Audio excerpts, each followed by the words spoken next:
Hello students.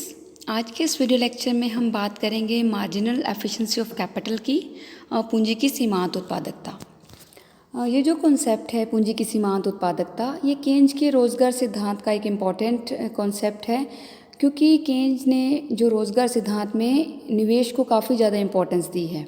और जो investment है या निवेश है वो जनरली दो फैक्टर्स पे डिपेंड करता है। एक है इंटरेस्ट रेट और दूसरा है पूंजी की सीमांत उत्पादकता, या जिसे हम एमईसी कह देते हैं। क्योंकि शॉर्ट रन में ब्याज की दरें लगभग स्थिर ही रहती हैं, इसलिए एमईसी या मार्जिनल एफिशिएंसी ऑफ कैपिटल के बढ़ने से ही निवेश बढ़ता है और एमईसी के कम होने से ही निवेश कम हो जाता है। अतः हम कह सकते हैं कि एमईसी का ही मुख्य रूप से इन्वेस्टमेंट पर प्रभाव पड़ता है। तो किसी भी देश में जो आय और रोज़गार के स्तर में जो परिवर्तन आते हैं, उन परिवर्तनों की दृष्टि से एमईसी की काफ़ी इम्पोर्टेंस है। तो ये जो पूंजी की सीमांत उत्पादकता की धारणा है, उसका सबसे पहले उपयोग जो है वो इरविंग फिशर ने किया था 1930 में। उन्होंने इसे इसे क्या कहा है, लागत पर प्राप्त प्रतिफल की दर, मतलब rate of return over cost, इसका नाम दिया उन्होंने। या हम कहें नए निवेश से प्राप्त होने वाली लाभ की अनुमानित दर। क्योंकि जनरली हम क्या करते हैं, जब पूंजी बाजार की एक अतिरिक्त इकाई का प्रयोग करते हैं तो उससे जितना लाभ मिलने की संभावना है उसे ही पूंजी की सीमांत उत्पादकता कहा जाता है।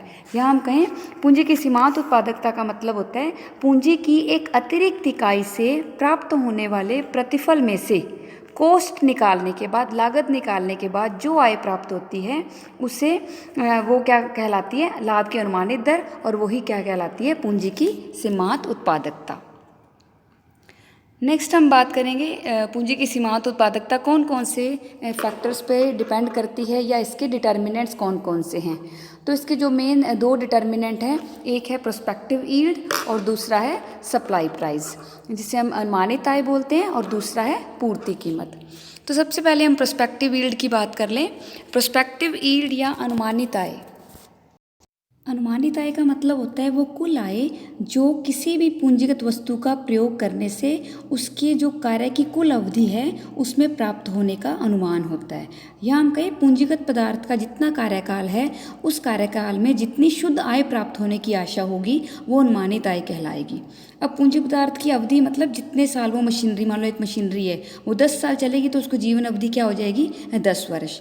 तो अनुमानित आय का जब हमने अनुमान लगाना है तो हमने पूंजीगत पदार्थ है, जो भी वस्तु है, जो मशीनरी है हमारी, उससे प्राप्त होने वाली वार्षिक आय का पहले अनुमान लगाया जाएगा। और पूंजीगत पदार्थ जो है उसके कार्यकाल की कुल अवधि में होने जितना उसका कार्यकाल है उस कुल अवधि में प्राप्त होने वाली सभी वार्षिक आयों को जोड़ दिया जाएगा, तो वो अनुमानित आय कहलाएगी।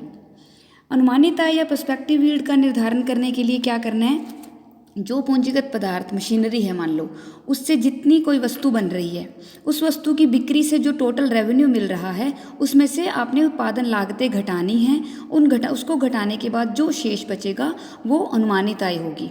मान लीजिए 1 वर्ष की आ गई, तो इसी तरह से जितना उस पूंजीगत पदार्थ का कार्यकाल है, मान लो 5 वर्ष हैं, तो उन 5 वर्षों में हर साल जितनी जितनी आय हुई उन सभी तरह की शुद्ध आय को जोड़ दिया जाएगा, तो वो अनुमानित आय कहलाएगी।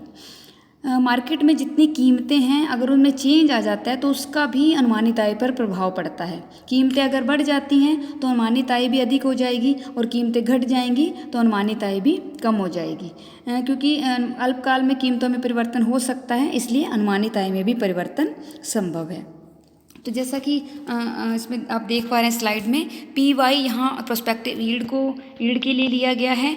Q1, Q2, Q3, Q4 ये क्या है, नेट रेवेन्यू है जो उस मशीनरी के कार्यकाल के पहले, दूसरे, तीसरे और चौथे साल में प्राप्त किया गया है। तो इसी तरह से जितने भी ईयर हैं, अप टू N ईयर हैं मान लीजिए, तो उन सभी सालों की जो शुद्ध आय है उसको जोड़ दिया जाएगा, तो वो उस मशीनरी की या उस पूंजीगत पदार्थ से मिलने वाली अनुमानित आय हो जाएगी। नेक्स्ट है सप्लाई प्राइस या पूर्ति कीमत। एक नई मशीन को लगाने की कीमत को सप्लाई प्राइस या पूर्ति कीमत कहा जाता है। अकॉर्डिंग टू केन्ज, जब कोई मशीनरी मान लीजिए बेकार हो जाती है तो उसे प्रतिस्थापित करने के लिए उस खराब मशीनरी की जगह उसकी जगह नई मशीनरी लगाने की जो लागत होगी उसे ही पूर्ति कीमत कहा जाता है। या हम कहें पूर्ति कीमत का मतलब होता है जो वर्तमान पूंजी पदार्थ की कीमत नहीं होती, बल्कि उसी तरह की जो नई मशीनरी लगाने की कितनी लागत होगी उसे सप्लाई प्राइस कहा जाता है। मान लीजिए एक उत्पादक ने एक मशीनरी 1 लाख रुपए में लगाई थी, लेकिन मशीनरी की जीवन अवधि के बाद उत्पादक मान लो वैसी ही नई मशीनरी 1.5 लाख रुपए में खरीदता है, तो ये खर्चा ही उस मशीन की पूर्ति कीमत कहलाएगा।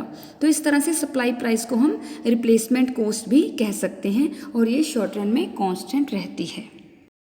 नेक्स्ट हम बात करेंगे फॉर्मूला फॉर डिटर्मिनिंग एमईसी की पूंजी की सीमांत उत्पादकता कैसे निर्धारित होगी, कौन कौन से इसके फॉर्मूलाज हैं।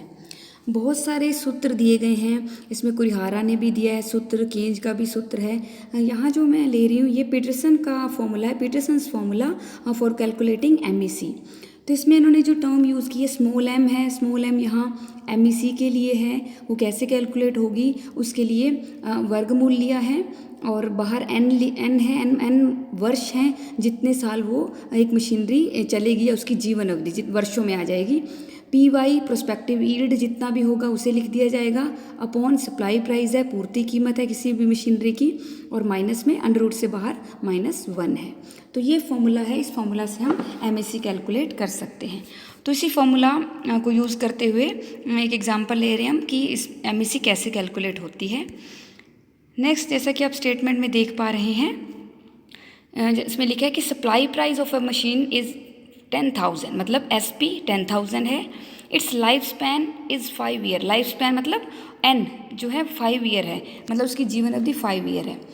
इन these 5 year prospective yield of ₹15,000 will be received. इन 5 सालों में 15,000 रुपये PY रिसीव किया गया, प्रोस्पेक्टिव यील्ड हो गया, और आपने MEC निकालनी है। तो फॉर्मूला क्या है, M बराबर वर्गमूल लगा दिया अंडर रूट N ईयर का, यहाँ क्योंकि लाइफ स्पैन 5 ईयर है तो बाहर 5 लिख दिया, प्रोस्पेक्टिव यील्ड 15,000 था, अपॉन जो उसकी सप्लाई प्राइस है 10,000 लिख दी, और -1। इस तरह से इसको सॉल्व कर लेंगे लॉग लेके, तो ये आ जाएगा 1.084, उसमें से 1 माइनस कर देंगे 0.084, तो 8.4, मतलब ये परसेंटेज में आ जाएगी MEC, मतलब MEC या हम कहेंगे लाभ की जो अनुमानित दर है वो 8.4% है।